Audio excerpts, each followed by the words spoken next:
satu sisi dia membantu pihak kepolisian atau membantu pihak aparat penegak hukum, dalam ini adalah jaksa juga, mengungkap, membuat terang perkara ini supaya perkara ini bisa diadili sesuai dengan porsinya, sesuai dengan seharusnya yang memang dihadapkan oleh undang-undang seperti itu, teman-teman. Jadi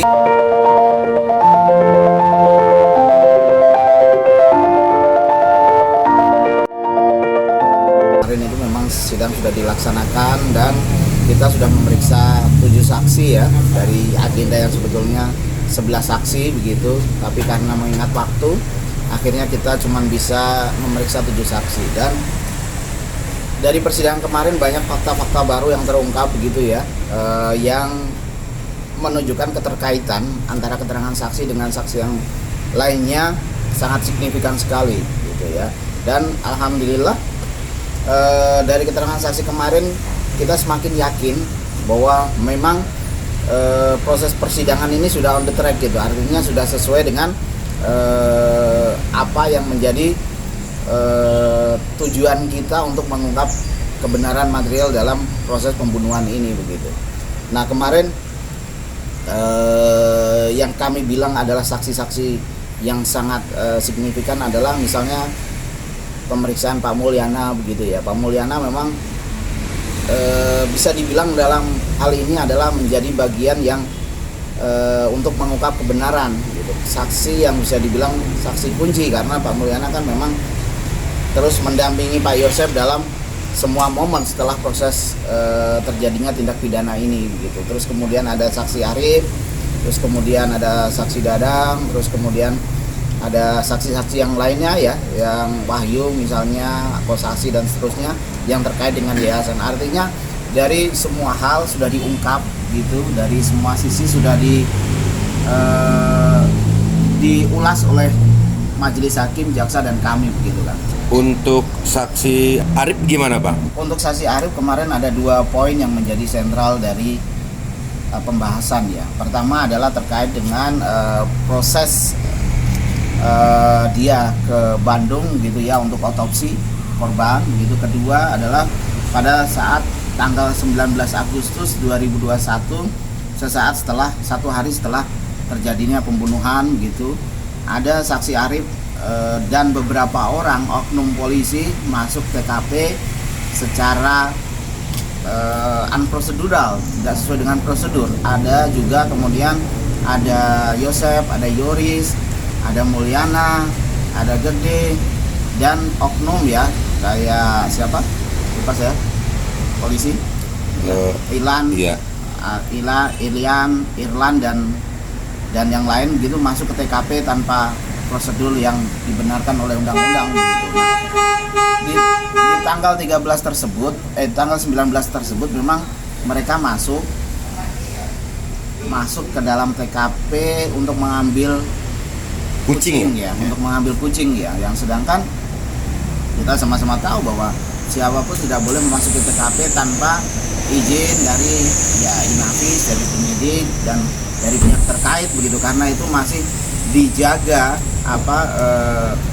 keaslian dari TKP untuk mengungkap kebenaran itu tadi gitu. Nah, majelis juga menyampaikan dalam pertanyaan kemarin ketika Inavis datang pada tanggal 18, terus kemudian difoto-foto, terus kemudian pada tanggal 19 mereka saksi-saksi ini datang, kemudian TKP-nya sudah agak berubah, agak bergeser gitu loh. Nah ini kan tentu saja bisa mengkaburkan tentang kejadian aslinya dari tindak pidana yang ada di TKP tersebut gitu. Jadi mempersulit proses pengungkapan fakta itu begitu. Dan kemudian tidak salah ketika ada penyidik dari pihak kepolisian memproses mereka karena melanggar yaitu tadi kode etik serta obstruction of justice begitu, karena mereka juga diperiksa beberapa kali dalam kasus obstruction of justice begitu gitu, karena yaitu tadi salah satunya adalah membuat kabur tempat kejadian perkara begitu. Dan saksi Arif ini memang kemarin itu dia masuk ke dalam TKP, masuk ke dalam rumah dan melihat ada beberapa saksi yang lagi, semuanya masuk ke dalam rumah TKP ini dan melakukan pergerakan begitu. Nah, melakukan pergerakannya ini yang kemudian menjadi mengkaburkan TKP ini gitu, menjadi TKP ini jadi berantakan begitu. Nah, di situ juga terjadi kontradiktif kan dengan keterangan Pak Mulyana, karena menurut Pak Mulyana hanya masuk lewat belakang, semuanya saksi masuk lewat belakang, tapi Pak Mulyana cuma sampai pintu saja dan tidak masuk terlalu jauh gitu. Nah, sementara keterangan saksi Arif bahwa Pak Mulyana masuk ke dalam gitu, masuk dapur dan melihat gitu.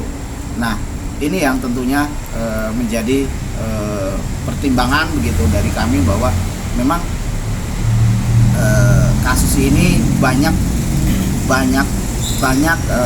tindak pidana yang menyertai tindak pidana pembunuhan berencana ini. Salah satunya adalah obstruction of justice ini begitu.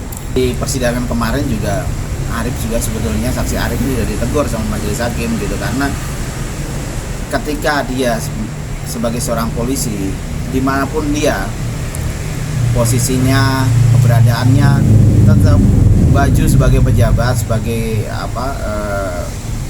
sebagai aparat penegak hukum itu tidak bisa lepas begitu. Artinya ketika dia mencoba memisahkan antara dirinya sebagai keluarga dari korban dan pelaku, satu sisi dirinya sebagai polisi, itu masih tetap melekat, tidak bisa dipisahkan gitu. Semisal begini, saya kasih contoh teman-teman bahwa ketika Arif masuk ke TKP, dia kan mengatasnamakan sebagai perwakilan keluarga begitu ya, sebagai orang yang memang korban, keluarga dari korban yang memang sedang tertimpa musibah dan disuruh untuk ngambil kucing. Nah, harusnya dia sebagai sosok polisi harusnya paham bagaimana prosedur ketika orang memasuki TKP, syarat-syarat apa aja yang dibenarkan dan diperbolehkan oleh negara untuk orang masuk ke TKP. Tidak bisa dia berkilah bahwa ini saya sebagai orang sipil yang nggak ngerti. Nah, tidak bisa seperti itu. Beda halnya dengan misalnya orang yang memang bukan dari orang aparat begitu ya, terus kemudian dia main masuk aja begitu. Oke, itu mungkin ada permakluman kalau mereka dia tidak tahu. Tapi ini kan dia seorang polisi yang sudah lama punya jabatan juga di Polres, kemudian main masuk aja ke TKP yang jelas di situ dilarang oleh siapapun masuk kecuali orang yang berkepentingan, orang yang berkompeten di situ begitu. Jadi menurut saya tetap tidak bisa dipisahkan antara pribadi dia dengan jabatan dia atau dengan posisi dia sebagai seorang polisi. Tentunya ya, apapun hal yang terkait di proses penyidikan yang sudah di BAP, kita pasti akan meminta, termasuk salah satunya kemarin masalah asbak, karena di tempat kejadian perkara, di tempat TKP rumah korban itu kan memang ada banyak asbak, ada asbak dan ada banyak puntung rokok gitu. Nah, itu kan sudah di lab ya, sementara kita belum terima nih hasil labnya seperti apa. Nah, dari situ kan kita ketahuan. Nah, kita sudah mintakan juga ke majelis hakim nanti untuk ditunjukkan ke kami hasil lab tersebut gitu. Kemarin teman-teman semua bahwa kita juga mengajukan permohonan Danu sebagai JC dalam persidangan ya, karena ini kan memang ada beberapa prosedur yang harus kita laksanakan atau kita penuhi dalam proses JC ini gitu. Salah satunya adalah kemarin kita sudah ajukan permohonan Danu sebagai JC dalam persidangan gitu.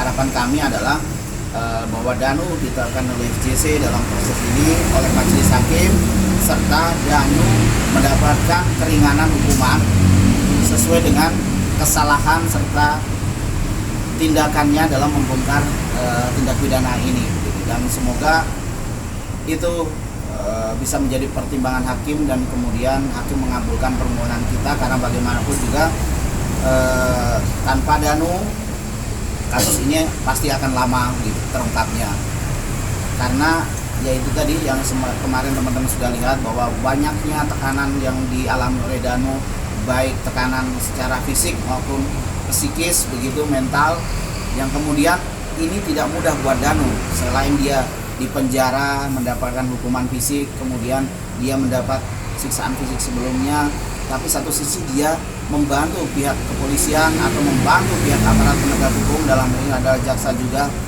mengungkap, membuat terang perkara ini supaya perkara ini bisa diadili sesuai dengan porsinya, sesuai dengan seharusnya yang memang dihadapkan oleh undang-undang seperti itu, teman-teman. Jadi harapan kami semoga JC kami di persidangan ini dikabulkan oleh hakim dan mendapatkan keringanan hukuman yang sesuai dengan hal yang sudah dilakukan.